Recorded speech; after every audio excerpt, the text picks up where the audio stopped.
Nous sommes là, mesdames et messieurs, fidèles au poste, chaque dimanche pour la rétrospective de la semaine. Aujourd'hui, je reçois l'ancien vice-ministre chargé des Congolais de l'étranger. J'aime bien cette précision parce que les Congolais de l'étranger, il y en a beaucoup et ils comptent en tout cas et ils participent dans le développement de notre pays. Antoine Boyamba, et avec lui, nous allons décortiquer les temps forts de l'actualité de cette semaine. Très heureuse de vous retrouver, monsieur Antoine Boyamba. Merci de cette invitation. Donc, je pense que nous allons passer un moment pour décortiquer cette actualité si riche.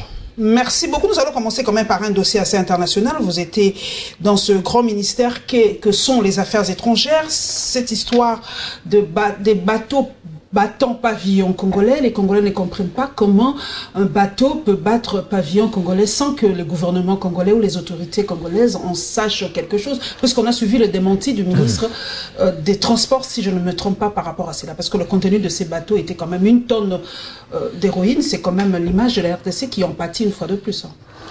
Madame Kimuntu, vous savez, aujourd'hui dans le monde, c'est avec ce qu'on appelle la mondialisation, les tricheurs sont partout. Et dans tous les domaines et tous les secteurs de la vie. Il faut s'en tenir à la déclaration du vice-premier ministre, ministre des Transports. Le Congo n'a pas affrété un bateau quelconque, ou le Congo ne possède pas un bateau quelconque qui est allé avec de la drogue, qu'on a arraisonné par la marine turque, avec de la drogue. Ce n'est pas un bateau congolais, c'est des faussaires qui ont mis un drapeau congolais, qui ont fabriqué des faux documents au nom du Congo, et la justice turque, comme a pu saisir ces gens-là, la vérité va éclater. Donc faites confiance à cette justice et vous allez être édifiés.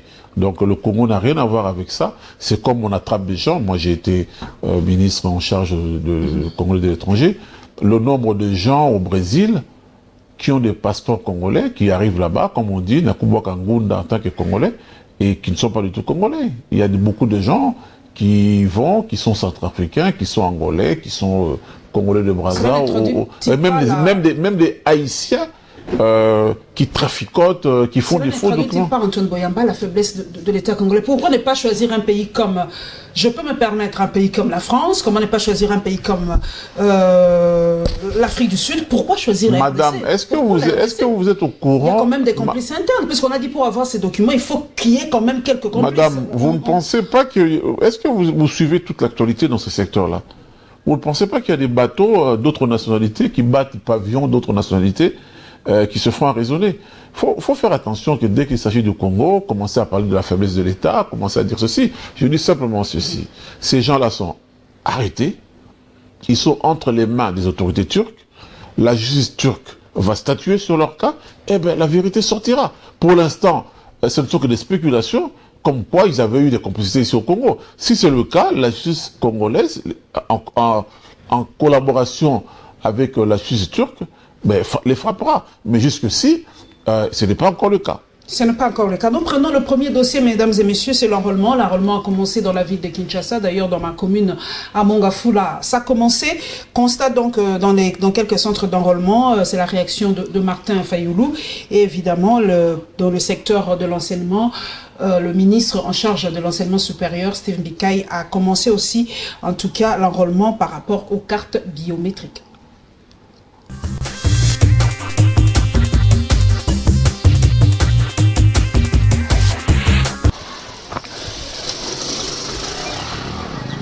Premier centre à inspecter à Téné de la Gombe. Martin Fayoulou va prendre le temps de s'imprégner du déroulement de l'enrôlement. Dès l'entrée des requérants au bureau à l'obtention effective de la carte en passant par le remplissage du formulaire et la prise de la photo. Toutes les étapes liées à la procédure d'identification seront scrutées à la loupe par l'élu de la Lukunga.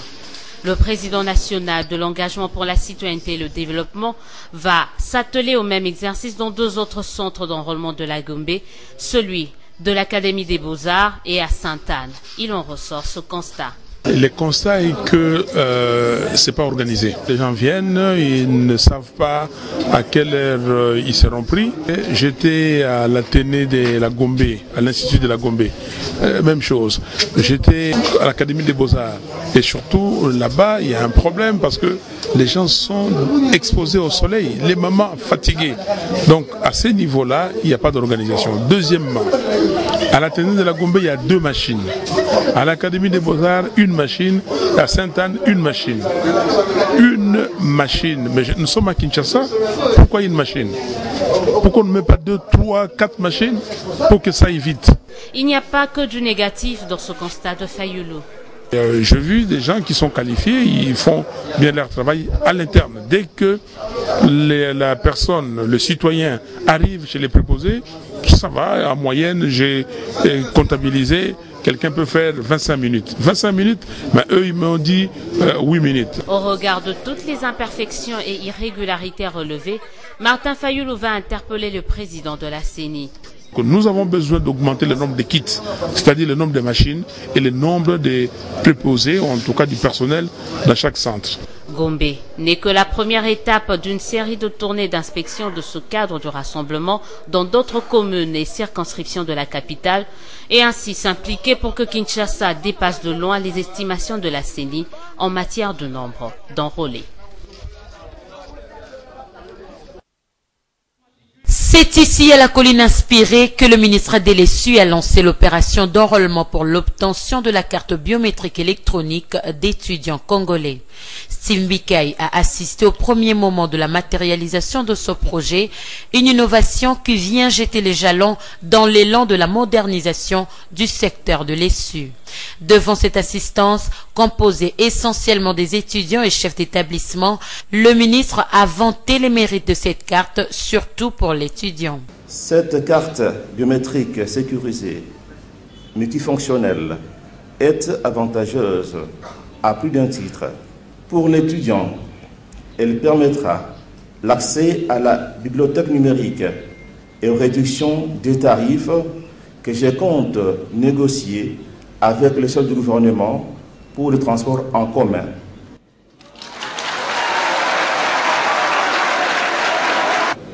Pour l'administration centrale de l'ESU, elle permettra d'avoir une banque de données unique et nationale. Je demande à tous les chefs d'établissement de ne pas marcher à contre-courant de ce projet. Car pour continuer à marcher ensemble, nous devons tous regarder dans une même direction. Steve Mbikaï va ensuite sensibiliser les étudiants pour une mobilisation tous azimuts.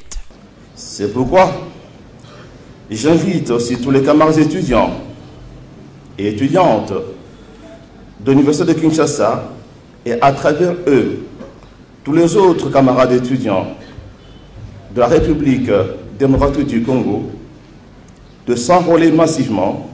Au moins 1300 opérateurs et 1300 ordinateurs sont mobilisés pour cette opération dont la durée est estimée à 2 mois.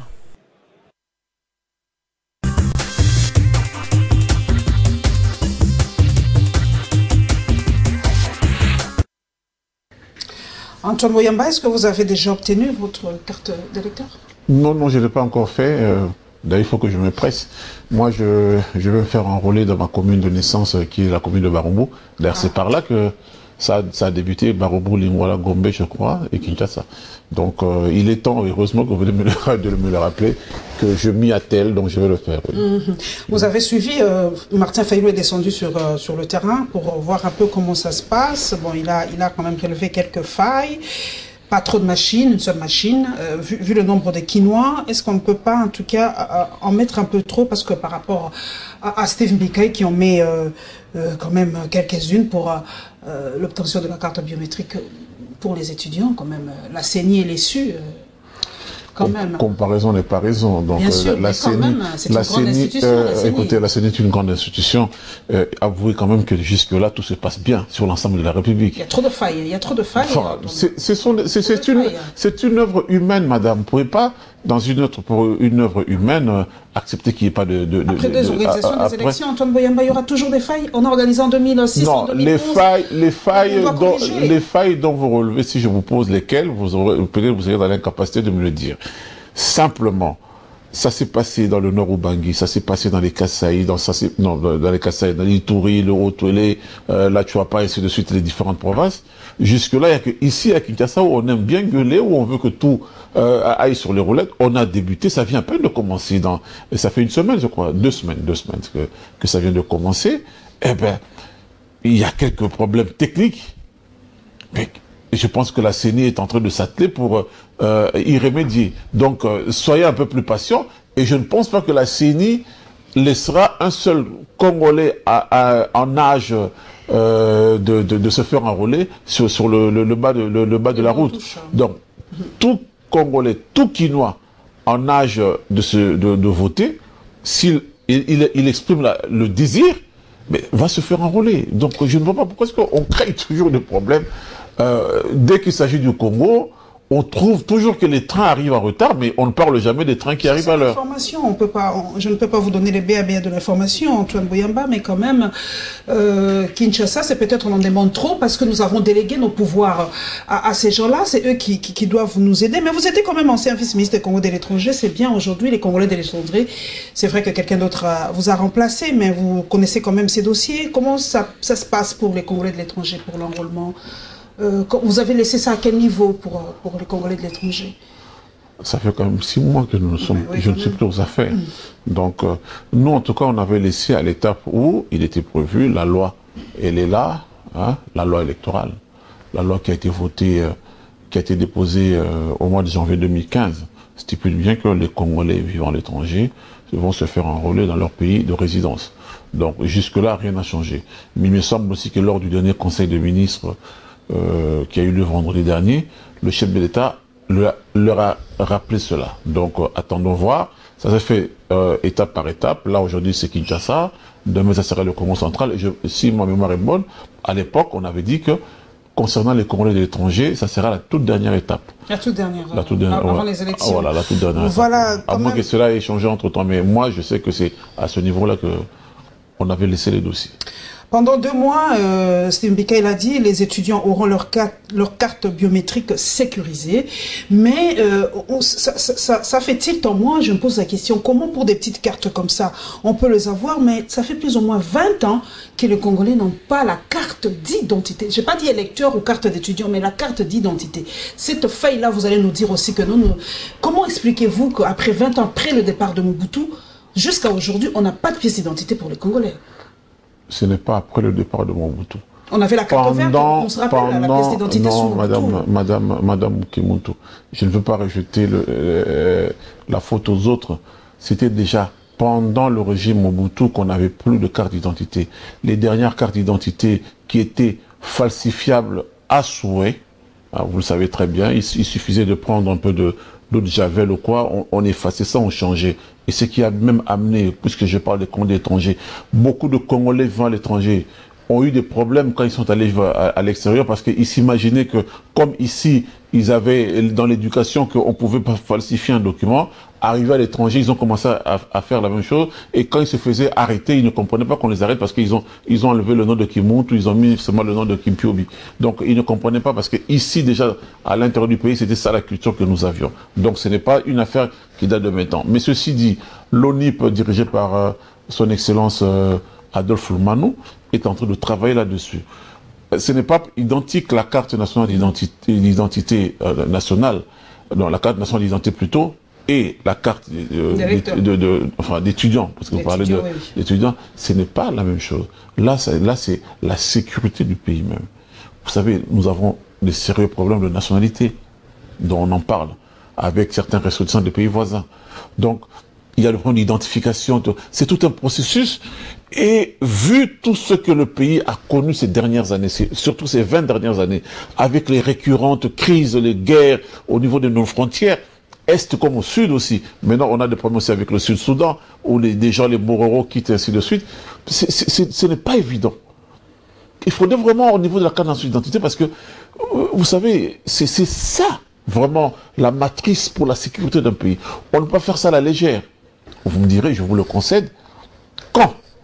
Exactement. Voilà, voilà. Quand? Je n'ai pas de réponse à vous donner. Mais je dis simplement, je crois qu'il y a un organisme qui s'en occupe, qui s'appelle l'ONIP, dirigé par M. Adolphe Loumanou. Et c'est un monsieur qui était ministre de l'Intérieur. Il est compétent dans la matière. Il se pose peut-être quelques problèmes de moyens, ça c'est moi qui le dis, c'est pas lui. Peut-être quelques problèmes de moyens au niveau financier parce que c'est un investissement lourd. Mais j'espère qu'on va y arriver, que cette carte d'identité nationale puisse finalement exister. Donc, c'est ça le problème. Voilà, nous prenons le deuxième dossier, nous allons au Kasaï. Comme vous le savez, il y a eu ouverture d'une enquête internationale, on a proposé l'ouverture d'une enquête internationale sur le Kasaï. Et évidemment, Delis Esanga a réagi par rapport à cette proposition d'ouverture d'une enquête internationale sur le Kasaï. Plus de précisions dans ce deuxième condensé, mesdames et messieurs.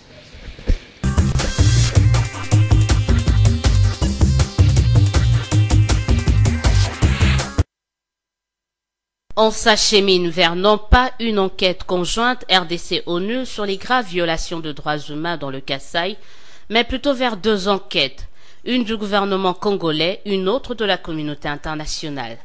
Le haut-commissaire des Nations Unies aux droits de l'homme justifie cette décision du Conseil des Nations Unies aux droits de l'homme par des réponses, je cite, systématiquement insuffisantes des autorités congolaises au regard de l'ampleur et de la nature des violations et abus de droits de l'homme commis dans la région du Kasaï. Fin de citation. Pour Zaid Rad Al-Hussein, certes, c'est un devoir souverain du gouvernement de la RDC de mener des enquêtes judiciaires sur les violations des droits de l'homme commises sur son territoire et nous allons continuer à l'appuyer en fournissant des conseils et un soutien technique. Cependant, poursuit-il, les actes odieux commis dans le Kasaï semblent être d'une telle gravité qu'ils doivent interpeller la communauté internationale.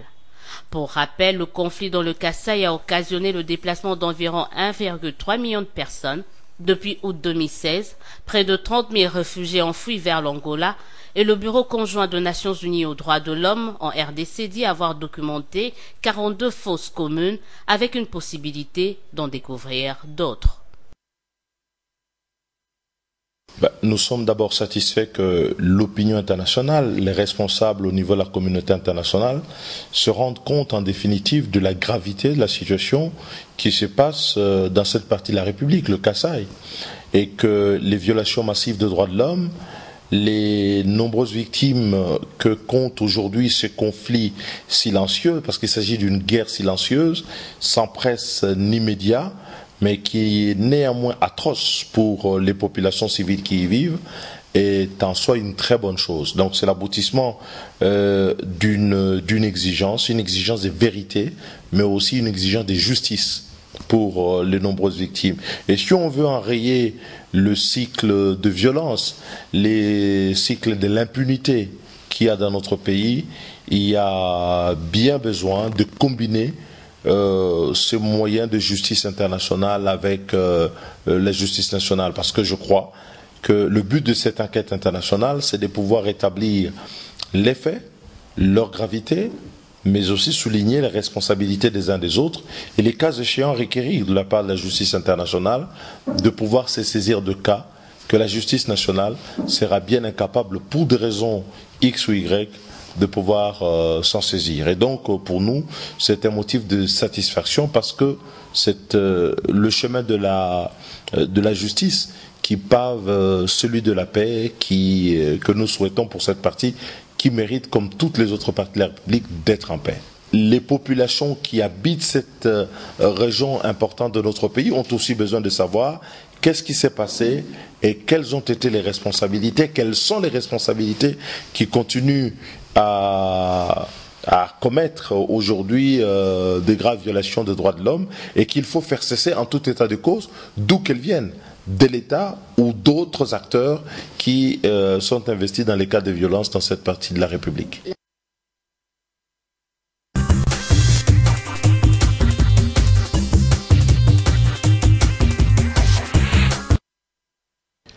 Antoine Boyamba, c'est vrai, vous avez dit arrêtons de parler du mal de la RDC, mais quand même, cette énième implication de la communauté internationale dans un dossier purement national, ce n'est pas aussi, je reprends la question, la faiblesse de l'État congolais, ou la faiblesse de la justice congolaise? Vous savez, c'est la mort dans l'âme que je vais répondre à cette question. Moi, j'ai fait mes études supérieures en France. Et il y a un cours qu'on appelait droit international, où j'avais des professeurs français. Je me rappelle même d'une professeure, Madame Monique Chémier-Gendreau, qui nous disait qu'aucun État ne peut contraindre un autre à exécuter ce que la souveraineté de cet État ne veut pas. Vous me parlerez, vous me parlerez. Il y a le droit d'ingérence humanitaire aujourd'hui. Le droit d'ingérence humanitaire, on connaît les conséquences. Vous voyez le cas de la Libye. Le droit d'ingérence humanitaire, on voit les conséquences. Vous voyez le cas de la Tunisie, de la Syrie, de l'Iran, de l'Irak. Voici les conséquences de ce droit d'ingérence où les États se sont disloqués. C'est parce que des gens viennent sans connaître les us et coutumes de chaque peuple, s'immiscent dans ces affaires. Vous savez, cette histoire de Kasaï, c'est quelque chose qui interpelle tout Congolais. Ça fait mal que les gens meurent comme ça. Je que les gens, chiffres, peut-être pour que vous le mettiez, 1 300 000 déplacés, 30 000 réfugiés en Angola, 42 fausses communes. Est-ce que la communauté internationale doit se taire face à ça? Exactement. C'est quelque chose que je reprouve, que je dis, on n'est pas d'accord avec ça. Mais en même temps aussi, puisque quand ça arrange les gens ici, on dit oui, nous sommes souverains, nous sommes indépendants, on doit faire ce qu'on veut. Faites de temps en temps aussi confiance. Il y a la justice militaire qui est saisie de cette affaire. Je vois, il y a un nombre d'officiers. J'ai vu ça sur une de vos chaînes, chez vous peut-être, j'ai vu, où il y a déjà une cour qui est en train de statuer là-dessus. Il y a des enquêtes dans d'autres secteurs, sur d'autres choses, qui se font. Alors, si vous, Congolais, vous estimez que 58 ans après l'indépendance, que cela ne suffit pas pour que vous croyiez à vos propres juges, il faut absolument que ce soit des juges venant de Paris, de Bruxelles ou de je ne sais pas d'où. Si ce n'est que leur jugement à eux, c'est ce que vous pensez que ce sera ça la vraie justice, eh bien je dis bien, bravo, allons-y. Parce qu'on a vu à l'époque un ministre de la Défense des États-Unis venir dire voilà la vérité c'est celle-ci, il y a des armes de destruction massive, que nous avons des preuves, il n'en était rien. Si vous pensez que pour le bien-être du Congo, il faudra absolument que des juges viennent de Bruxelles ou de Londres, eh bien moi je dis, c'est malheureux pour tous nos parents, nos grands-parents qui sont battus un jour pour l'indépendance de ce pays. Par contre, que les gens viennent nous assister à notre demande, si on sait qu'on a quelques limites ou quelques insuffisances, je dis, pourquoi pas, dans le cadre de la coopération, mais que ça ne soit pas des injonctions. Vous savez, nous qui avons vécu longtemps à l'étranger, nous savons ce que c'est avoir un pays. Nous savons ce que c'est avoir un pays, c'est-à-dire où on vous démontre, on vous fait voir tous les jours que vous n'êtes pas chez vous. Alors quand nous revenons ici, nous avons du mal à admettre qu'un seul étranger vienne nous donner des injonctions. J'aimerais que vous, la presse, tout ça, vous criez de plus en plus si vous trouvez qu'il y a des insuffisances au niveau de la justice, au niveau dans tous les secteurs, parce que j'estime que la presse, c'est la vraie société civile. Si vous estimez qu'il y a des insuffisances au niveau de l'État, du gouvernement, de la gouvernance, c'est à vous, c'est aux différents corps de métier qui existent dans notre pays, d'interpeller pour qu'on puisse arranger cela. Mais si on est chaque fois qu'il y a des insuffisances, chez nous, on dit voilà, c'est comme si, je donne un exemple trivial, vous êtes à la maison, votre papa crache sur votre maman. Ça ne vous plaît pas, vous les enfants, que papa crache sur maman.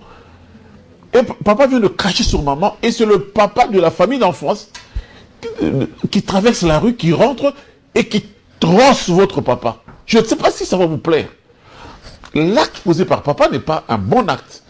Est-ce pour autant que vous allez laisser le papa du voisin venir régler cette histoire ça chez vous? Moi je dis, nous Congolais faisons un peu comme font d'autres pays, l'Angola par exemple, le Rwanda que les Congolais aiment bien s'en prendre. Le Rwanda n'acceptera jamais qu'un juge étranger vienne au Rwanda. Chaque fois que les Français osent, le Rwanda les interpelle, les met en garde.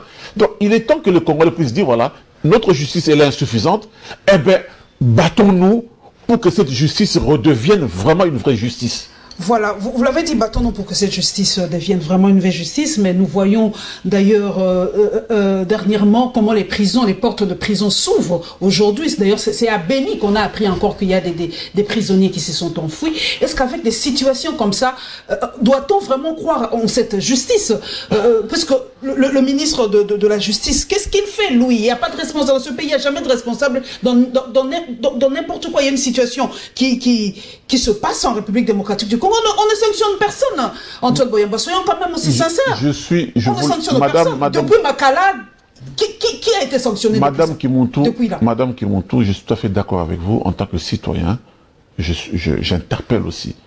En tant que citoyen, j'interpelle aussi les autorités. Mais je dis simplement, c'est aux citoyens congolais, à chacun d'entre nous, d'interpeller les autorités pour dire, voilà, là, ce problème-là, ça suffit comme ça. Il faut que c'est aux citoyens de dire, voilà, les différents... Quand j'entends ici la société civile, elle n'est là que pour demander des postes dans le gouvernement, dans les partages.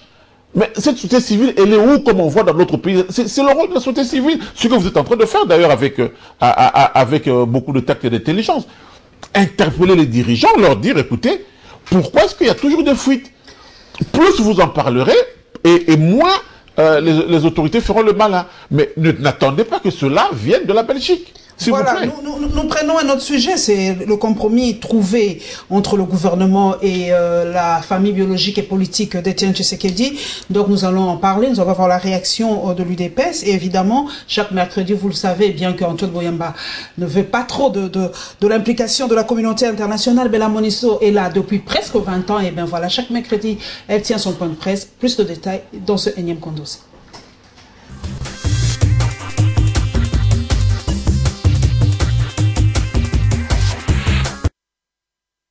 Effectivement, à la suite de plusieurs rencontres entre l'UDPS et la famille biologique du président Tshisekedi ainsi que les représentants de l'État congolais, un accord a été trouvé par rapport au lieu d'enterrement du président Tshisekedi, qui se trouve être une concession familiale encellée. Nous sommes arrivés à cet arrangement sur les lieux parce que, comme vous le savez, l'exigence de l'UDPS et même de la famille, c'était d'enterrer le président Tshisekedi en dehors de tout cimetière. Ce que nous avons obtenu, nous-mêmes nous avons choisi de l'enterrer dans notre propre concession où le président reposera pour l'éternité. Et ça, c'est un compromis qui a été trouvé. Le deuxième compromis, c'est les lieux de l'exposition de son corps. Ça sera au niveau des palais du peuple. Quant à la date du rapatriement, nous attendons que la commission finalise les programmes et puis la date sera annoncée. Ici, je tiens à souligner qu'au niveau de l'UDPS, nous voulons que le président Etienne soit enterré le plus rapidement possible.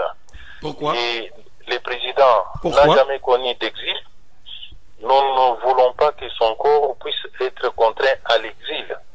Et ici, nous en appelons à ceux qui détiennent les pouvoirs publics de tout faire, de nous faciliter la tâche pour que le corps du président revienne au pays le plus rapidement possible.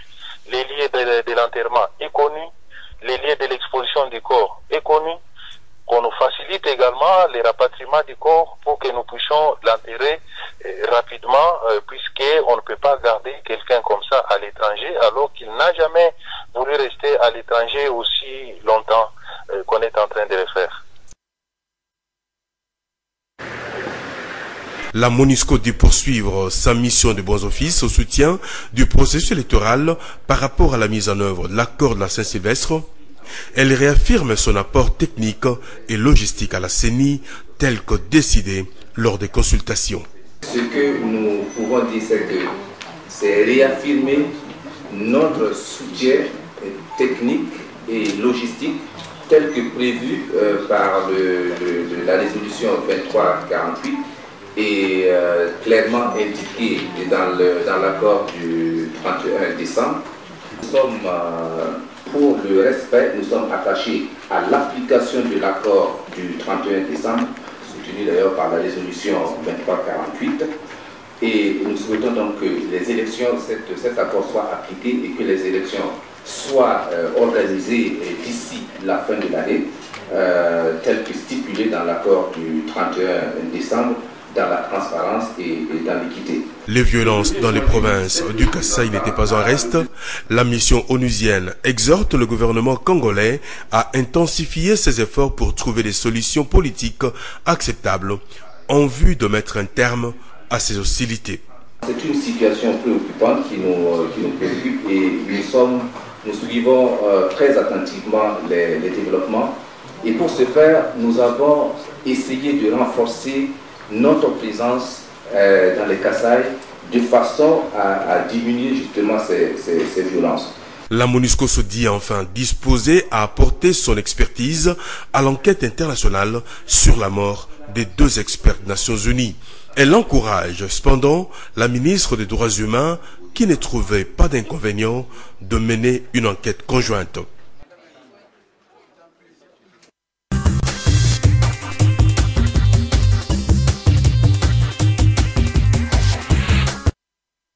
Antoine Boyamba, je sais que vous avez connu Étienne Tshisekedi. Comment expliquez-vous jusqu'à aujourd'hui que ce digne fils de la République n'est pas un enterrement digne de son rang ou de ce qu'il a fait dans ce pays 4 mois presque depuis qu'il est mort? C'est le 1er février, si je ne me trompe pas. Jusqu'à aujourd'hui, comment on n'arrive pas à s'entendre pour l'enterrement d'un monsieur comme Étienne Tshisekedi? Madame Kimuntu, cette question, je trouve qu'elle est un peu trop dans cette émission. Qu'est-ce que je peux répondre là-dessus? Monsieur Étienne Tshisekedi, ce grand monsieur, plusieurs fois, Premier ministre dans ce pays? Oui, ministre, Premier ministre, député, ainsi de suite, et tout le combat qu'il a mené. Donc, bientôt, il y a une entente qui vient d'être faite. Il y a un terrain qui a été alloué à sa famille, du côté de l'Ansele, c'est ce que j'ai appris. J'ai appris ça à la presse. Et ils sont en train d'aménager cela. Et bientôt, le corps va rentrer. Et M. Tshisekedi sera enterré sur la terre de ses ancêtres. Et j'espère qu'il y aura des funérailles dignes de son rang. Toute polémique antérieure, nous devons maintenant laisser ça. Laisser ça aux oubliettes. Allons vers l'avant, le corps va revenir. Et ça serait la meilleure chose qui puisse... Vous m'avez dit tout à l'heure, je l'ai retenu, très bien retenu, vous avez vécu en France, mais est-ce que vous ne pouvez pas proposer la création d'un panthéon pour éviter tout ça, qu'on crée un panthéon où on pourra enterrer dignement les dignitaires, entre guillemets, de notre pays, ou ceux qui ont impulsé quelque chose dans n'importe quel domaine dans ce pays? Oui, ça serait... C'est pas possible qu'à chaque fois qu'on se dispute comme ça. Ça serait la meilleure des choses, qui puisse arriver. Bon, il faut d'abord qu'il y ait des règles qui soient établies. Bon, avant de s'occuper de ceux qui sont morts, occupons-nous d'abord de ceux qui sont vivants. Les morts inspirent toujours, hein. Oui, je vous en prie. Sinon, on n'aura pas d'histoire. Non, je suis tout à fait d'accord. Parce qu'on a plus de repères. Je suis tout à fait d'accord avec vous. Je ne suis pas en contradiction avec ce que vous venez de dire. Ça serait la meilleure des choses qui puisse arriver.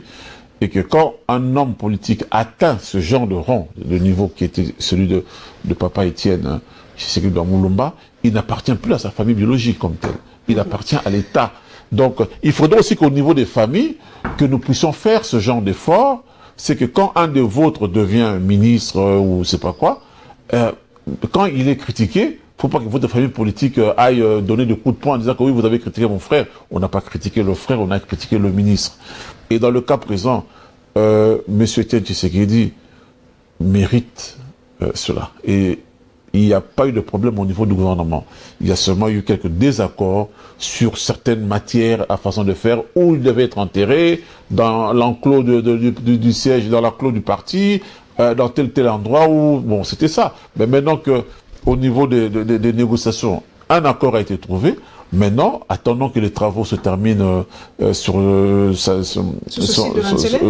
lieu de sépulture, Et bien voilà, le corps de M. Tshisekedi reviendra ici et dans la dignité que tous les Congolais soient dignes de lui dans le comportement par rapport au combat qu'il a mené pour l'instauration de la démocratie dans notre pays. Ça, on doit le lui reconnaître.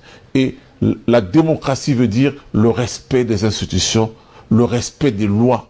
Et que quand son corps reviendra ici, j'ai appris que ça passera par le palais du peuple. Il a été pendant longtemps vice-président de l'Assemblée nationale aussi. Il a été ministre, il a été Premier ministre. Et j'ai le ferme espoir que nous tous, ce jour-là, dans cette période ici, nous allons avoir un comportement digne. Et si ça va revenir dans ce mois de juin ici, qui est le mois de Ouro pour le peuple congolais, le mois de l'indépendance, le mois d'Ipanda, de liberté pour le peuple congolais, vu ce que M. Tshisekedi a apporté pour le Congo, un partisan de la non-violence, il avait eu plusieurs occasions de mener des luttes violentes, il a refusé. Et ses partisans, ses concitoyens auront aussi un comportement digne pour l'amener jusque dans sa dernière demeure. C'est ce que je souhaite. Vous avez dit que nous nous occupions un peu de vivants. Moi, je reviens par rapport aux réfugiés qui sont en Angola. On oublie un peu l'Est ces derniers temps. Bien qu'à Beni, il y a eu quelques prisonniers qui ont fui la prison. Les réfugiés angolais aujourd'hui, les réfugiés congolais, pardon, qui sont en Angola, moi j'aime bien parce que nous sommes aussi dans le monde des réseaux sociaux, dans le monde Internet, où les informations nous sont fournies. Comment comprenez-vous aujourd'hui l'humanisme de Dokolo aujourd'hui? Parce que les gens le voient aujourd'hui, les gens aujourd'hui, c'est le nom le plus recherché sur Internet. Dokolo, Syndicat Dokolo, on ne parle que de lui. Comment comprenez-vous son humanisme? Est-ce de l'opportunisme politique? Antoine Boyamba, soyons clairs. Bon, c'est un peu délicat. C'est un peu délicat de juger ce que vous êtes en train de décrire là, que M. Syndicat Dokolo a apporté de l'aide. Bon, je ne sais pas si vous le dites, je ne peux que vous croire. Simplement, je veux dire une chose. Moi, j'ai été au gouvernement en charge des Congolais de l'étranger. Le comportement que subit depuis des dizaines d'années nos compatriotes dans plusieurs pays voisins ici n'est pas digne de ce qu'on appelle l'unité africaine. Quand je vois comment est-ce que le Congo accueille les étrangers ici, ils sont presque des petits princes chez nous, je dis c'est indigne les rapports que j'avais de la façon dont nos compatriotes sont traités dans certains pays. Et dans le pays que vit notre compatriote, qui était bien placé pour savoir qu'il y avait des Congolais qui mouraient dans les containers transformés en prison. Alors, j'aurais bien aimé, vu la position qu'il a dans ce pays-là, j'aurais aimé qu'il nous apporte l'aide pour que les Congolais ne soient pas emprisonnés, que les femmes congolaises ne soient pas violées. En Angola aussi, n'oublions pas. En Angola, qu'on coupe les doigts aux gens. J'aurais aimé qu'en cette période-là, je ne sais pas si ça a arrêté, mais moi, quand j'étais au gouvernement, c'est des choses sur lesquelles nous avons fait des protestations vis-à-vis de nos frères du Sud, là. Et j'aurais aimé entendre le monsieur dont vous venez d'évoquer le nom, intervenir, dire voilà, arrêtez ceci. Il était bien placé pour défendre ses compatriotes. Il ne l'a pas fait en cette époque-là. Bon, je ne sais pas maintenant. Vaut mieux tard que jamais. Vous savez, Saoul a tué les chrétiens, et puis un jour, le Saint-Esprit lui est tombé dessus, et Pentecôte est passé il n'y a pas longtemps. Si M. Dokolo, qui était là avec les Saoul, qui tuaient les Congolais, se transforme maintenant en Saint-Paul, je dirais bravo, tant mieux pour les Congolais. S'il peut sauver d'autres, pas seulement ceux qui ont fui les troubles qu'il y a au Kasaï, mais s'il peut sauver d'autres du côté de Makela d'Ozombo, ainsi de suite, il y en a plein là-bas, et d'autres du côté de Dilolo, frontière vers le Katanga, eh ben, je lui dirais bravo, monsieur. Mais pour l'instant, ce n'est pas encore le cas. La présence de la MONUSCO, presque 20 ans en République démocratique du Congo, cette mission va encore nous aider pour les prochaines élections. Pour vous, Antoine Boyamba, cette mission ne quittera jamais la RDC. On a l'impression qu'elle ne quittera jamais la RDC. Si la MONUSCO est là, Je me rappelle, il y a... Oui, pas 20 ans. 1999, voilà, presque, disons presque 20 ans. Bon, ok, très bien. On ne doit pas voter sur les 1 ou 2 années. C'est la demande de notre gouvernement, si je ne me trompe pas, de l'époque. Donc, c'est-à-dire, et tout ça, et si la MONUSCO est là, c'est aussi suite à les accords que nous avons, nous sommes membres des Nations Unies. Et la situation, tant que nous, gouvernants congolais, nous jugerons que nous avons besoin de cet apport de la MONUSCO sera sur notre territoire. Le jour où nous allons trouver que les conditions sont idéales, les conditions sont établies pour que la MONUSCO puisse partir, elle partira. N'oubliez pas que dans les années 60, il y avait ce qu'on appelait la mission des Nations Unies au Congo, qu'on appelait ça ONUC, qui était aussi au Congo. Les enfants, les jeunes enfants de l'époque prenaient du lait à l'école, on leur donnait du lait, c'était le lait des Nations Unies. Donc, et puis un jour donné, les troupes des Nations Unies ont quitté le Congo, sont partis.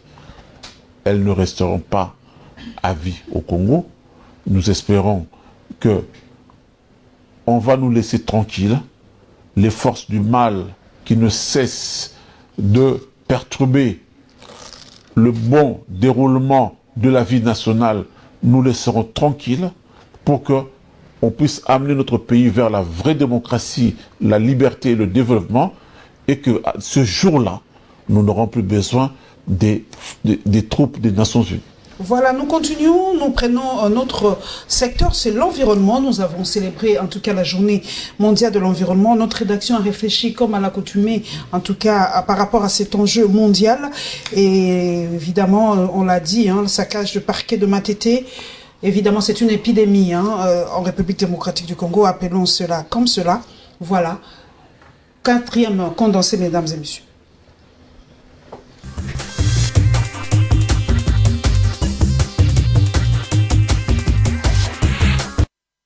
La thématique 2017 retenue en termes de la journée mondiale de l'environnement. Le programme des Nations Unies pour le développement en République démocratique du Congo dit mettre en œuvre un programme de plus de 39 millions de dollars américains pour sauver et préserver les forêts de la RDC sur la lutte contre les changements climatiques et la déforestation. À l'occasion de cette journée mondiale de l'environnement, le directeur Pays-Bas du programme des Nations Unies pour le développement explique ici les conséquences du manque de la protection de la planète. Thématique 2017 retenue en termes de la journée mondiale de l'environnement est celle de rapprocher les gens de la nature, qui est vraiment un appel lancé pour la protection de la Terre. Quel est le lien entre ce message 2017 et la République démocratique du Congo?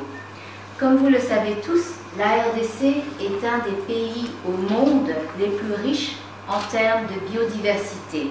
Il est urgent pour la RDC de définir une trajectoire de développement qui atténue les conséquences de la croissance économique sur la déforestation et que les changements climatiques occupent une préoccupation centrale dans la réalisation des objectifs de développement durable.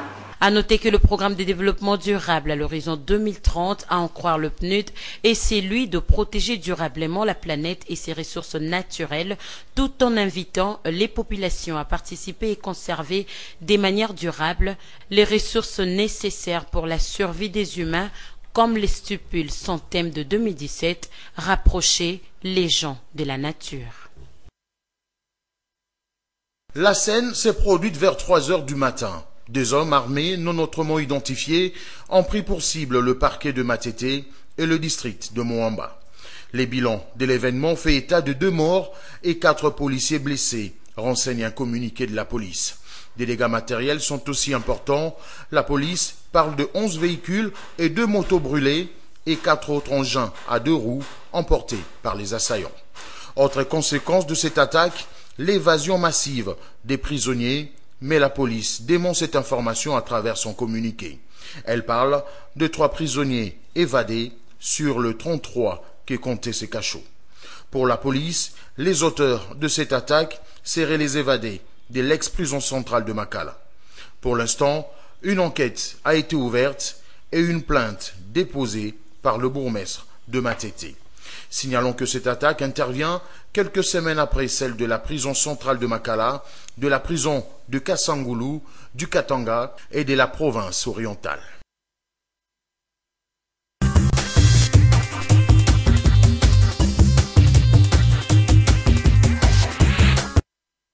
Antoine Bouyemba, vous nous avez demandé de faire confiance en notre justice, mais les prisons, les cachots sont des éléments peut-être, en tout cas, qui contribuent à la sécurisation de cette justice. Mais quand aujourd'hui on se rend compte qu'on peut facilement aujourd'hui sortir des prisons de Kinshasa, faut-il un autre leadership? On est lancé dans n'importe quel domaine pour changer les choses.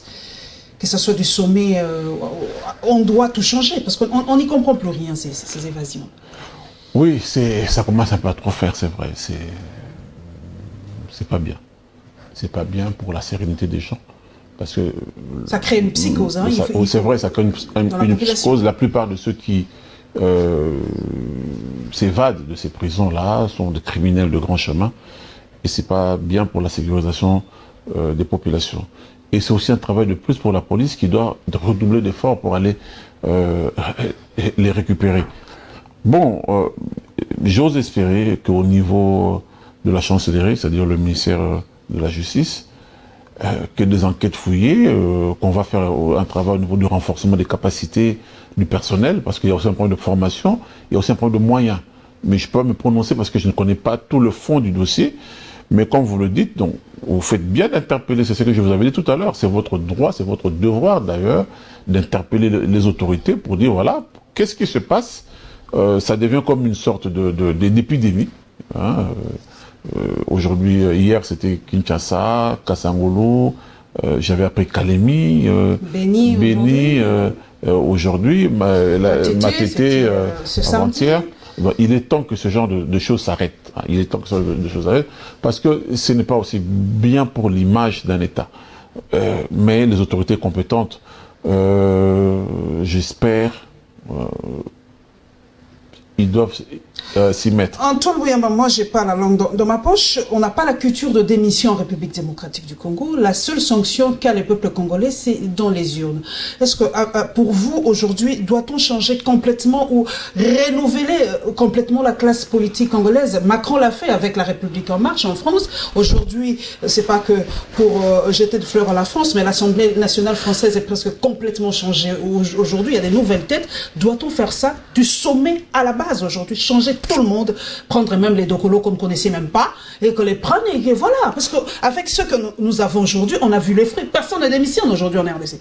Avec tout ce qui se passe, personne n'est responsable de ce qui se passe en RDC. Madame Kimuntu, au début de ce journal, vous avez montré un sujet sur l'enrôlement des électeurs. L'occasion vous est donnée. Qui vous empêche, le moment venu, quand le peuple sera amené à se prononcer, libre peuple, nous sommes un pays démocratique, libre peuple de décider. Je vous dis simplement, ça ne se décrète pas. C'est comme l'alternance, ça ne se décrète pas. C'est le peuple qui décide s'il garde ceux qui sont là ou bien s'ils le font partir. Aux dernières élections de 2011, si je m'abuse, 80 ou 70% des députés qui étaient là en 2006 n'ont pas été réélus.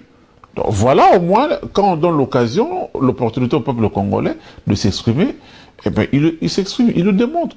Donc je ne peux pas dire, voilà, il faut que les dirigeants changent. Non, là, ça devient de la dictature. Mais c'est au peuple, le moment venu, là, allez vous faire enrôler. Allez, l'occasion vous est offerte de vous faire enrôler. Et le moment venu, vous devez vous rendre aux urnes pour choisir vos délégués. Donc vos députés, vos sénateurs, vos conseillers municipaux, et ainsi de suite. Donc c'est au peuple congolais de se décider le moment venu. Il ne faut pas chercher le tout et son contraire. Je ne vais pas dire aujourd'hui il faut que tel quitte, tel... Non, ce n'est pas moi. Ce n'est pas moi. C'est au peuple congolais. Je fais partie du peuple congolais. Mon bulletin, vous êtes pour le renouvellement complet de la classe politique? Madame. Personnellement? Personnellement? Madame, ce que je ferai avec mon bulletin de vote, c'est secret. Ça ne concerne que moi. Je ne peux pas ici m'étaler, d'autant plus en plus, je suis un homme politique, c'est-à-dire il y a un certain nombre d'individus qui croient en moi, Je ne peux pas commencer aujourd'hui devant une chaîne de télévision, commencer à dire allez voter pour tel, on n'est même pas en campagne électorale, ça serait contre la loi. Donc je respecte la loi, je dis le moment venu avec mon bulletin sur le plan individuel ou si je vais influencer les gens autour de moi pour dire voilà, tel on peut le promouvoir, tel on peut le renouveler, tel on peut le sanctionner. Par rapport au changement climatique, vous avez suivi les propos de Donald Trump qui a quitté la signature de Paris, le mot m'échappe, hein, l'accord de Paris par rapport à l'environnement, le COP 21, merci beaucoup. Est-ce que vous y croyez, vous, au changement climatique? Parce que la RDC perd, hein, parce qu'avec notre forêt équatorienne, nous devions avoir quelque chose par rapport à ça. Est-ce que le changement climatique, vous y croyez ou c'est un mythe, vous Non. aussi? Bon, il y a un débat au niveau des scientifiques. C'est pas un domaine dans lequel je suis très avancé au niveau des idées. Mais simplement, quand on voit ce qui se passe, regardez, nous sommes le 11 juin. Donc ça fait, normalement, ça fait presque un mois que nous devons connaître la saison sèche. C'est-à-dire qu'aujourd'hui, dimanche 11 juin, que je sens qu'il y a une certaine fraîcheur dans la ville de Kinshasa. Il faisait chaud. Jusque la semaine dernière, il a plu encore. Donc, ça veut dire qu'il y a un certain dérèglement. On ne va pas remettre en cause ce que disent d'éminentes personnalités scientifiques, qu'il y a un dérèglement et que c'est dû aussi à l'effet de serre, ceci, à cela. Mais en même temps aussi, il y a d'autres scientifiques qui nous disent, mais écoutez, depuis que le monde est monde, ça a toujours été ainsi. Il y a un Français, il fut même ministre à l'époque de l'Union Jospin, le professeur Allègre, je crois, c'est le nom, qui avait dit Groenland, qui est un glacier à côté du Danemark. Il dit Groen, c'est vert. Land, terre verte. Il dit il y a des siècles, c'était vert. Et aujourd'hui, c'est la glace. Alors, si la glace fond, pourquoi est-ce que ça vous surprend? Puisqu'à l'origine, cette terre n'était pas un glacier. C'était vert. Donc, vous voyez, c'est un débat. C'est un débat. Mais par contre, ce que je vois à Kinshasa, me fait m'horripile, me fait très mal au niveau de l'environnement. On ne respecte rien. La ville est dans un état de saleté incroyable. Vous n'avez pas connu ça à l'époque? Non, moi je suis Léopoldvillois, je suis né dans cette ville, quand ça s'appelait Léopoldville, où on disait Kinshasa Poto Moyindo, où des stars internationales de musique venaient à Kinshasa faire des tournées à Kinshasa. On a connu James Brown, Demis Roussos, Johnny Hallyday, Claude François, Celia Cruz, plein de stars internationales. Quand on voit les Américains qui tiennent beaucoup à l'hygiène de leurs ressortissants, ont accepté que le combat Ali Foreman ait lieu à Kinshasa. Et pendant 3 mois avant le combat, il y a eu un festival international de musique. Donc ma ville, Kinshasa, Léopoldville, Limpopo, la capitale ici, que le monde entier enviait, ça me désole de voir dans quel état cette ville se trouve. Ça, je laisse la politique de côté. Ce n'est pas une attaque, ou bien je ne sais pas quoi, mais ça c'est le Léopoldvillois. Je n'aime pas dire quinois. Je dis le Léopoldvillois que je suis, je ne reconnais pas ma ville, et ça me fait mal de voir des tas d'immondices partout, de voir de la saleté, des trous béants dans les avenues. Il y a, ça me fait très mal.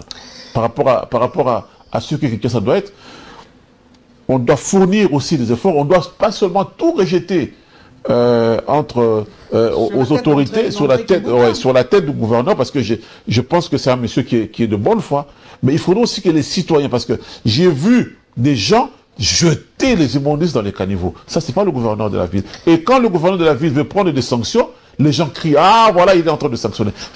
Donc, ce que je veux dire, c'est ça, c'est que ce soit les autorités, que ce soit nous les citoyens, nous devons travailler ensemble pour rendre la cité agréable. Vous savez, dans nos villages, chacun balaye devant sa case. Chacun balaye devant sa case. Et on s'entend où on doit mettre les immondices. Où on les brûle, on ne sait pas où on les enfouit. Il faudrait qu'ici à Kinshasa, et ça j'interpelle l'autorité municipale, pour qu'ils puissent insister sur l'initiation à la citoyenneté dans ce secteur-là. Voilà, nous prenons le 5e condensé, c'est la mise à la retraite des fonctionnaires. Enfin, ce dossier sensible est mis sur la table, et enfin, préparatif des examens d'État 2017, plus d'informations, mesdames et messieurs, dans ce 5e condensé.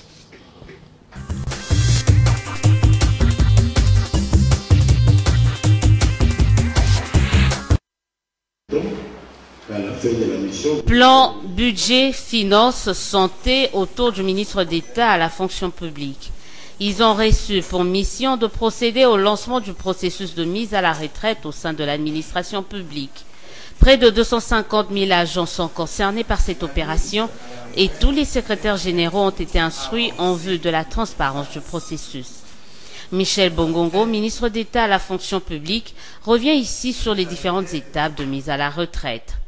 La première étape, c'est revoir qui sont les éligibles à la retraite. Quelles sont leurs situations administratives, qui sont à titulariser, à promouvoir.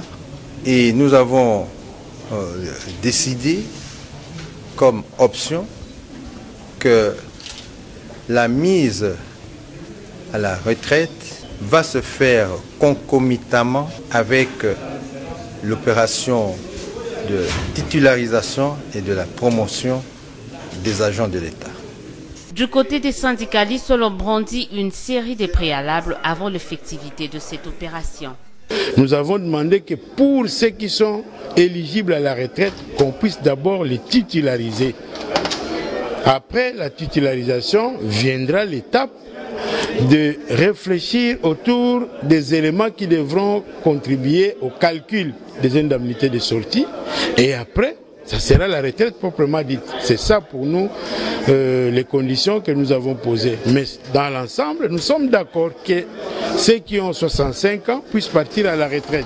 Et ceux qui n'ont pas 65 ans, mais qui ont 35 ans d'ancienneté dans l'administration publique, s'ils veulent rester, qu'ils écrivent conformément à la loi. Toutefois, syndicalistes et gouvernements se sont mis d'accord pour qu'au plus tard, le 1er juillet, le premier retraité puissent entrer dans leurs droits. Les finalistes de l'école secondaire s'apprêtent à franchir la dernière étape avant l'obtention de leur diplôme d'État. Au niveau de la ville de Kinshasa, l'exécutif provincial veille à ce que la passation de la session ordinaire de ces épreuves se déroule dans les meilleures conditions. Ainsi, Dominique Oueloli a tenu à rappeler les instructions du gouverneur de la ville, notamment en matière des frais de participation à l'Exéta 2017, qui du reste sera désormais bancarisé. En ce qui concerne le frais de participation, nous avons rappelé le prescrit, n'est-ce pas, de l'arrêté du gouverneur qui fixe ce frais à 22 500 francs congolais. Je dis bien 22 500 francs congolais. Le frais de participation de 22 500 qui sont récoltés dans les écoles par le chef d'établissement doivent être versés à la banque. Il y a 2 banques qui ont été identifiées dans des comptes attitrés au niveau de Finca et de Procrédit. Le ministre provincial de l'Éducation va en outre insister sur la nécessité d'encadrer les finalistes aussi bien par l'école que par les parents. Nous avons demandé aux gestionnaires du secteur de l'éducation dans la ville de Kinshasa de pouvoir encadrer les écoles par rapport à cette épreuve qui pointe déjà à l'horizon.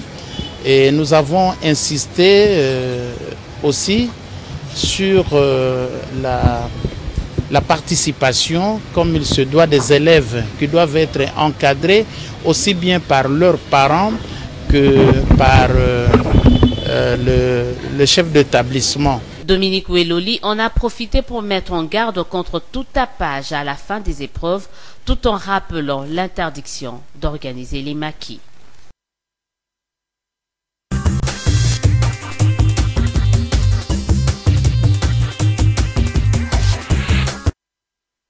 Voilà, le frais, Antoine Boyamba, pour les examens d'État sont connus, c'est 22 500 francs congolais. Joël Lofoli ne dépasse pas, hein, c'est 22 500. Pour vous, à l'époque, comment ça se passait? Parce qu'aujourd'hui, on a l'impression que les examens d'État deviennent vraiment assez compliqués.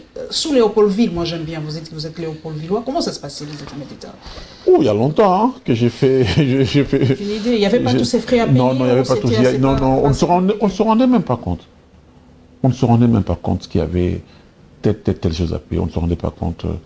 Dès que ce qu'on appelle le Minerval, c'est-à-dire les frais de scolarité étaient payés, tout était pris en charge. Et bon, il faut dire aussi que c'était un peu l'État-providence à l'époque. Hein. L'État prenait en charge beaucoup de choses. Il y avait encore la coopération. Nous avions des professeurs étrangers, des Haïtiens, des Béninois, des Français, des Roumains, des Russes, ainsi de suite. Donc c'était différent. Et je ne me rappelle pas qu'on ait eu à remettre quoi que ce soit à qui que ce soit. Je ne me rappelle pas. Le dossier de la retraite des fonctionnaires, Antoine Boyamba, vous avez été vice-ministre chargé de Congolais de l'étranger. Comment ça va se passer? C'est quand même un casse-tête hein, pour le gouvernement. Il y en a beaucoup, il y a des fonctionnaires qui ne veulent pas partir parce qu'ils ne savent pas qu'est-ce qu'ils vont faire après leur sécurisation, après leur vie de fonctionnaire. Comment garantir leur sécurité après 65 ans? Moi, je me rappelle quand j'étais petit garçon, les grands-parents étaient contents de nous inviter à aller passer quelque chose de vacances ou les week-ends chez eux, parce qu'ils étaient retraités, hein, ils appelaient pension. Quand ils touchaient leur retraite, ils étaient contents d'offrir des petits cadeaux à nous, les petits-enfants. Bon, autre temps, autre mœurs, les temps ont changé. La crise est arrivée, fin des années 70, début des années 80, et cette pente descendante vertigineuse continue. Il y a la crainte des gens qui disent, voilà, la retraite devient comme une première mort. Hein, c'est la première étape vers la mort. Je vois là, je félicite le ministre d'État Michel Bongongo avec ce que j'ai vu avec son collègue Bahati. Le gouvernement est en train de prendre cette mesure pour voir comment est-ce qu'on peut faire en sorte que les gens n'aient pas peur de la retraite. Il y a eu un réajustement. C'est une peur justifiée quand même. Oui, la peur est très justifiée. On ne peut pas dire le contraire. Pas de langue de bois. J'ai lu quelque part qu'on réajuste maintenant le salaire par rapport au réel taux. 14 200, voilà. Quelque chose ou 500. Bon, okay. C'est déjà. Le dollar nage entre 40 000. Voilà. Donc, ce qui serait déjà un grand pas pour les actifs déjà, parce que les actifs souffrent. Les actifs souffrent. Ils n'arrivent pas à s'en sortir parce que entre le pouvoir d'achat et ce qu'on gagne réellement, la marge est tellement énorme que c'est compliqué pour eux. Maintenant, imaginez pour les retraités. Il faudrait qu'on revienne aussi sur quelle quotité pour la retraite. On paye quoi? Les dernières années, les 10 dernières années du salaire, comment est-ce qu'on doit égaliser? Bon, ça c'est aux syndicalistes, avec les autorités de la place, de voir dans quelle mesure, dans d'autres pays, il y a une véritable réforme. Il faut qu'on fasse une véritable réforme. Pour que quelqu'un qui quitte ne devienne pas tout d'un coup pauvre. Il faut que quelqu'un aille et dise, voilà, j'ai rendu service à mon pays, j'ai rendu service à ma nation. Je parle aussi surtout chez les militaires et les policiers. Où on voit, ils ont peur, où les gens qui ne sont plus en âge d'être actifs sur le terrain s'il y a des combats, mais rester toujours, parce qu'il y a cette peur-là. Donc, mais les autorités compétentes, là, quand je vois ça, ça me réconforte. Même au niveau du gouvernement, je voyais mes collègues qui s'occupaient des anciens combattants en train de travailler là-dessus. Il faudrait qu'on travaille pour que on puisse se dire, j'ai rendu service, maintenant je vais laisser la place aux jeunes.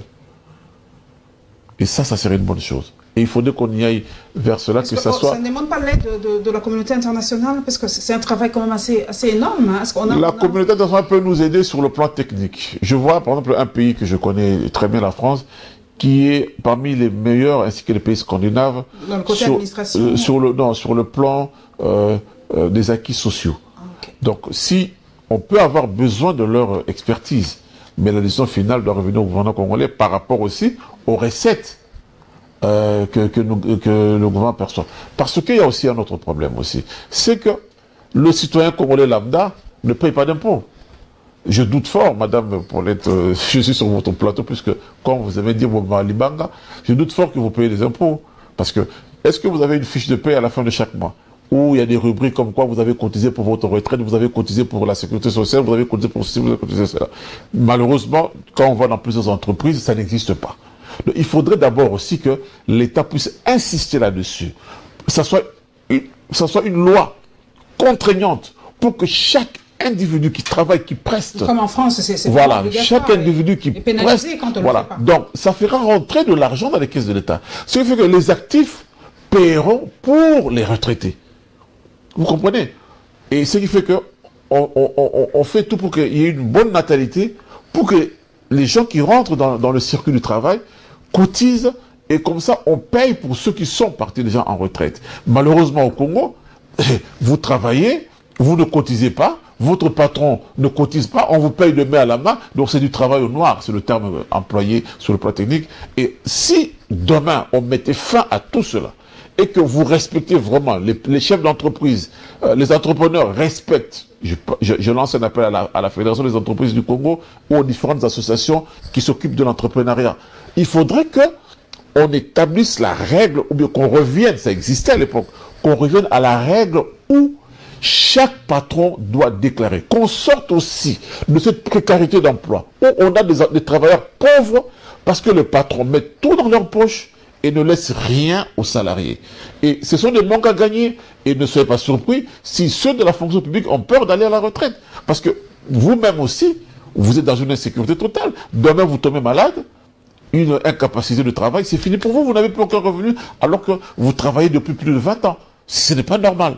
Ok. Voilà. Nous allons terminer, mesdames et messieurs, l'avant-dernier, c'est l'extrait du compte-rendu du gouvernement par rapport à la prolifération du choléra à Kinshasa. Et bien, vu l'environnement vraiment de Kinshasa, on ne s'étonne pas que cette maladie reprenne surface. Et l'audience du Premier ministre Bruno Tshibala avec le Fonds monétaire international.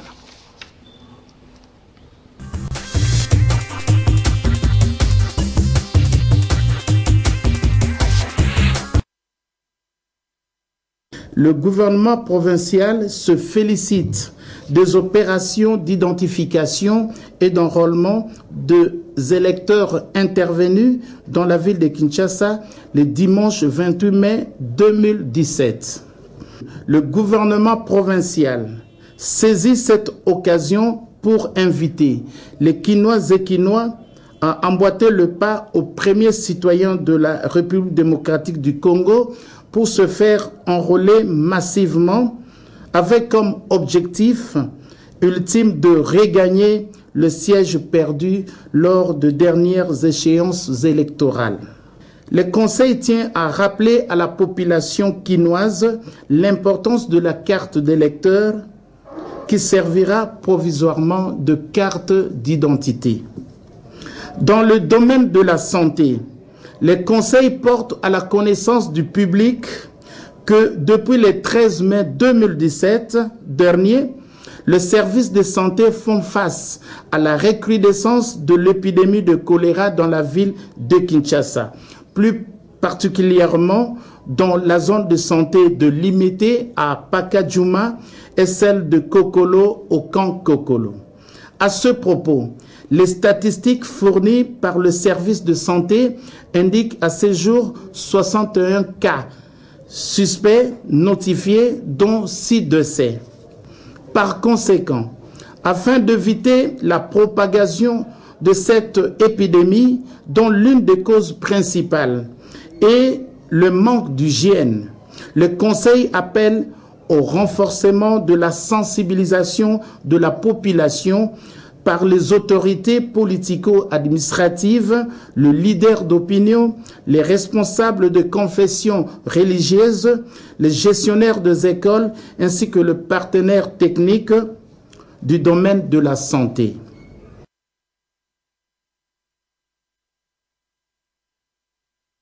Cet après-midi, nous sommes venus rendre compte à Son Excellence Monsieur le Premier ministre de notre analyse de la situation économique, de ce que nous avons pu constater et des perspectives et des recommandations que nous avons pu formuler à l'encontre des autorités. Et nous avons échangé donc sur la situation économique et sur les perspectives économiques du Congo. Eh bien, le Premier ministre et nous-mêmes, nous étions tombés d'accord sur le constat. D'ailleurs, c'est un constat dont il avait fait part lors de son discours, lorsqu'il avait déposé le projet de loi des finances il y a quelques jours à l'Assemblée nationale.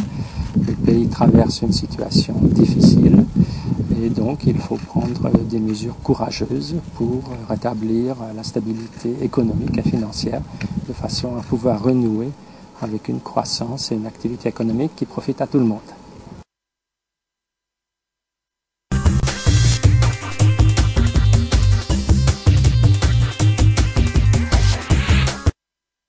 donc vous avez suivi l'audience du Premier ministre avec le Fonds monétaire international, mais j'aimerais quand même revenir, parce que ça, c'est toujours un œil de la communauté internationale sur la République démocratique du Congo. Mais nous allons revenir un peu sur ce dossier des sanctions. Comme vous le savez, il y a la semaine passée, il y a quelques semaines, la communauté internationale a sanctionné quelques Congolais, je peux le dire ainsi. Alors, on aimerait bien comprendre l'impact de ces sanctions sur la vie de ces Congolais cités et peut-être dans la vie de la RDC aussi. Comment ça impacte sur vous avez été au ministère des Affaires étrangères. Est-ce que ça a un impact dans les relations avec la RDC?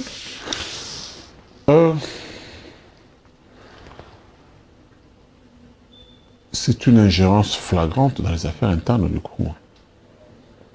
Ça, c'est un fait. C'est une ingérence inacceptable. Qu'une organisation régionale, qui s'appelle l'Union européenne, c'est une organisation régionale. Il y a aussi les États-Unis. Hein, non, attendez, oui, mais on parle de l'Union européenne. Une organisation régionale. Les États-Unis, un État. Parmi tant d'autres au sein des Nations Unies. Souverain aussi. Hein. Voilà, souverain comme le nôtre, comme le Népal aussi, ou comme le Sud-Soudan. Ok. Ok, très bien.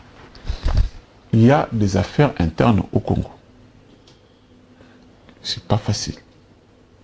Mais de quel droit cette organisation internationale puisse décider de sanctionner des autorités congolaises dans l'exercice de leurs devoirs? Ça ne se fait pas. Et je vous ai dit tout à l'heure, il y a des exemples où chaque fois que l'Union européenne, ou même parfois les États-Unis, ont essayé d'intervenir dans ce sens-là, ces États n'ont plus existé. Le cas de la Somalie est là. Il y avait à l'époque un président qui s'appelait Mohamed Siad Barre. Un jour, les Nations Unies ont dit non, ce monsieur est un dictateur, il faut le chasser, ainsi de suite. Et depuis bientôt 27 ans, je crois, il n'y a plus de Somalie. Et ainsi de suite. Alors, maintenant pour revenir au cas présent, à supposer, allez, donnons qu'il y a des griefs contre eux. Je vous ai dit tout à l'heure, j'ai fait mes études universitaires chez eux. La défense. Est-ce qu'on les a entendus avant de les sanctionner? Est-ce qu'on les a entendus pour dire voilà? Mais oui, mais ce n'est pas un tribunal, mais quand on prend des sanctions, c'est un tribunal qui prend des sanctions. Quand on sanctionne, sur base de quoi on sanctionne? Quand on veut sanctionner quelqu'un. Ces gens-là, non, quand on veut ils sont quand même pas fous. Ils sont quand même étudiés, peut-être qu'ils ont envoyé des gens. Non, mais justement, ils ont des dossiers, puisque ce sont des partenaires. Ils ont des dossiers. Le plus simple, c'est quoi? Puisque nous sommes partenaires, il y a les affaires étrangères qui sont là. Le plus simple, puisqu'ils ont un représentant ici, il y a l'ambassadeur de l'Union européenne qui est ici. Il y a beaucoup de pays membres de l'Union européenne qui sont ici accrédités à Kinshasa. Le plus simple, c'est quoi? C'est dire, voilà, écoutez, on veut parler avec vous parce que nous avons tel cas. Est-ce que ça a été fait? Je doute fort que ça a été fait. Et nous, je doute fort. En relation internationale, qu'est-ce que nous allons faire? Nous allons gagner le temps. Ok, on va y arriver. Je dis simplement, la règle numéro 1 en droit, quand c'est pénal, je ne sais pas comment, c'est de laisser aussi la parole à la défense. Que les gens viennent s'exprimer. Je prends le cas du ministre Médé. Il doit aller s'exprimer où? Non. Que eux, qu'ils viennent nous voir, écoutez, chers partenaires, voilà, il y a telle chose qu'on a contre vous. Mais je prends le cas du ministre Médé, qui entrave à la démocratie. Entrave à la démocratie sur base de quoi? Le ministre Médé est le porte-parole du gouvernement.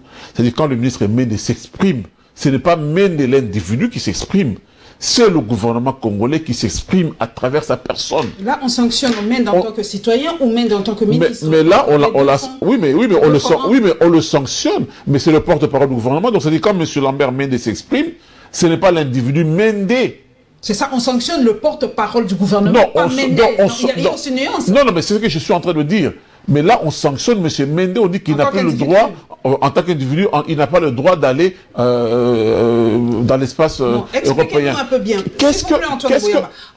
M. Médé peut aller en Europe pas en tant que ministre, mais en tant que citoyen, un voyage privé même depuis aller en Europe quand même. Ne jouons pas avec le mot. Ils ont dit que M. Mende, sont même allés chercher pour dire voilà, moi je m'appelle Antoine Boyamba, on m'appelle aussi Atou, Antoine, s'ils mettent mon nom, ils mettront Antoine Boyamba, dit Atou Boyamba, dit Boyamba Okobo, dit Amole Antoine. Donc, ils sont donc, c'est-à-dire, ils s'attaquent à un individu.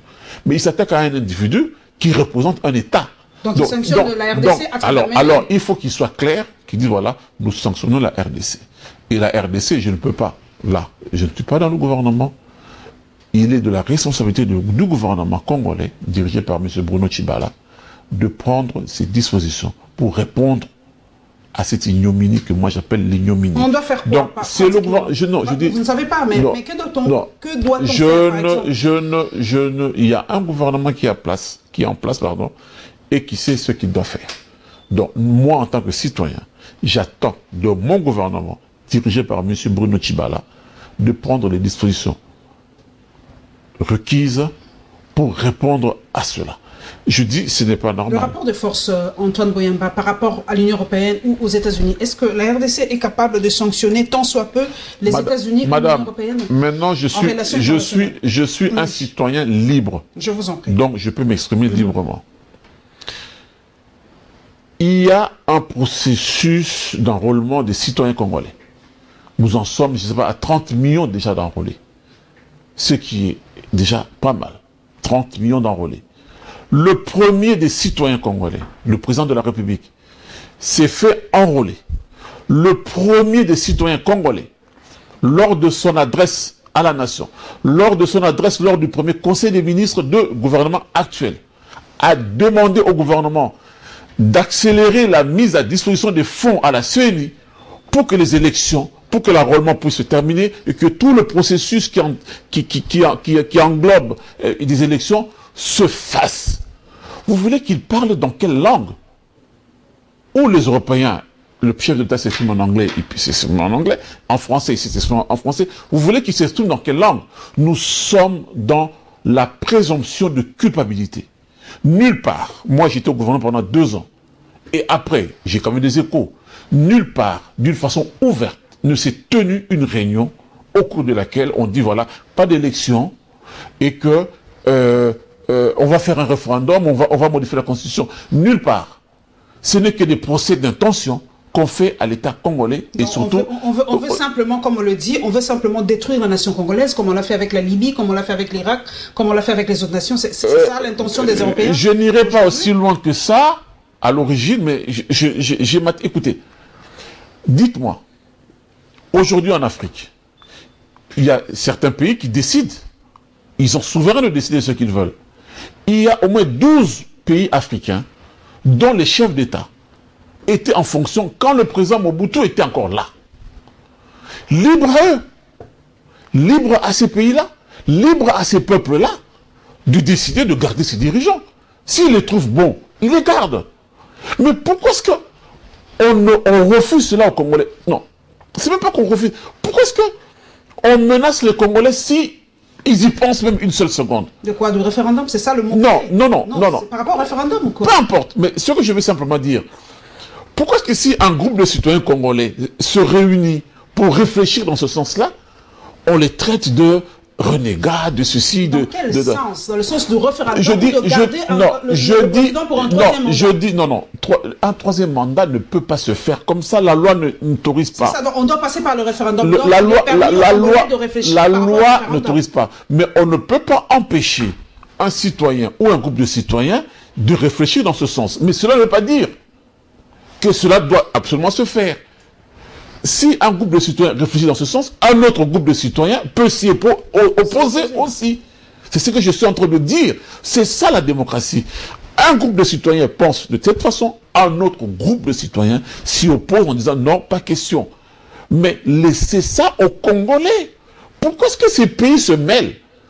Le Rwanda, il y a 2 pays voisins. Il y a 2 pays voisins. Ils ont aussi des intérêts là-bas. Il y a 2 pays voisins qui ont modifié leur constitution il y a à peine 1 an ou 2 ans. Donc, le Congo Brazzaville. Non, attendez, s'il vous plaît, madame. On réfléchit. Le Congo Brazzaville l'a fait le Rwanda l'a fait. Donc, libre à eux, je dis bien libre à eux, on ne les a pas sanctionnés. Le Congo ne l'a pas fait, on le sanctionne. Alors j'aimerais qu'on me dise ce qui se passe. Le Congo n'a pas modifié la constitution, le Congo, Kinshasa est sanctionné. Les autorités de Congo sont sanctionnées alors qu'ils n'ont pas modifié la constitution. Mais dans les pays où les constitutions ont été modifiées, il n'y a pas eu de sanction. On a dit, ces peuples-là sont souverains. Et pourquoi est-ce que si un groupe de Congolais réfléchit en disant, voilà, est-ce que ça ne serait pas plutôt mieux, puisque cette constitution nous crée tant de problèmes, de vouloir en créer une autre? Ah non, surtout pas. Bon, c'est vrai que vous n'êtes plus au gouvernement. On aimerait savoir un tout petit peu les relations entre États. Il n'y a pas de sentiments, il n'y a que des intérêts. Alors, pratiquement, comment pouvons-nous répondre du tic au tac à l'Union européenne et aux États-Unis? Vraiment, quelques mots pour que nous sommes à la fin. Je vous ai dit simplement. Puisqu'on ne pouvait pas rester, je vous ai dit simplement ceci. Ça peut vous paraître comme une langue de bois. Je dis, il y a un gouvernement en place. Les textes sont là. Nos lois sont là. Les lois internationales sont là. Je demande au gouvernement en place de prendre ses responsabilités. Moi, citoyen Boyamba, quand j'étais au gouvernement, chaque fois qu'il y avait des problèmes de ce genre, j'interpellais les ambassadeurs des pays en question pour leur dire le Congo n'est pas d'accord là-dessus et que le Congo peut appliquer la règle numéro 1 des relations internationales, c'est-à-dire la loi sur la réciprocité. Il y a des gens qui ont crié sur moi, j'ai dit mais pourquoi vous criez sur moi? Je dis que celui-là il est en train de insulter mon père, est-ce que je peux lui dire que ça ne se fait pas sinon j'insulterai aussi le tien? Qu'est-ce que vous voulez qu'on fasse? Mais je dis simplement, autre temps, nous on n'est plus aux affaires. Ceux qui sont aux affaires, que je soutiens, c'est à eux de prendre les responsabilités pour qu'on sorte de cela. Voilà, mesdames et messieurs, merci donc à Antoine Boyamba d'être passé à la barre. Il est ancien vice-ministre de la République démocratique du Congo. Merci donc à toute l'équipe technique. Merci à Gilles Tibambe et à Freddy Kipimo à la régie. Merci à tous mes followers sur les réseaux sociaux. Bon début de semaine à vous tous, mesdames et messieurs, fidèles téléspectateurs et téléspectatrices de Congo Web Télévision. Et bon début de semaine à tous les journalistes et membres de la structure Presse pour le Progrès. Nous nous retrouverons, mesdames et messieurs, avec le même plaisir, sinon pas plus, le dimanche prochain. Inch'Allah.